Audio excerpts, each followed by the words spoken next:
Le projet Ben le Koala, ça fait à peu près 10 ans maintenant. Donc au départ, sur la demande des familles qui avaient des enfants avec autisme, de trouver des outils pour aider les enfants à acquérir tout petit des nouvelles compétences. On s'est rendu compte que l'enjeu pour l'enfant, finalement, c'était la continuité d'accompagnement, puisqu'il va être à la maison, à l'école. Et donc on s'est dit comment on travaille en continuité sur ce sujet central qu'est l'inclusion scolaire. À l'école, on s'est appuyé sur des structures qui existent, qui sont les UEMA, les unités d'enseignement maternel autisme, qui ont justement cette fonction d'aider l'enfant avec des troubles autistiques à intégrer petit à petit l'école, mais aussi d'accompagner les parents et d'accompagner les professionnels de l'école, les enseignants.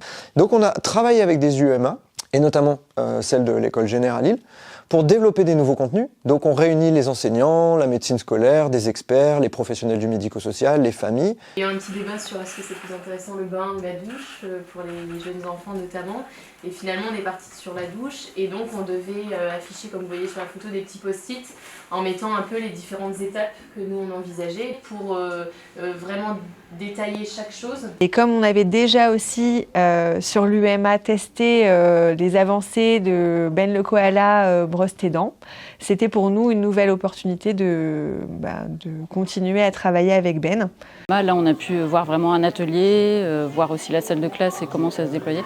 Et surtout le retour de l'enseignante coordinatrice qui donne concrètement la manière dont Ben le Koala est utilisé et sert sur différents ateliers, que ce soit la musique ou l'hygiène. On croit vraiment au déploiement de Ben le Koala dans les UMA et au service de tous les enfants.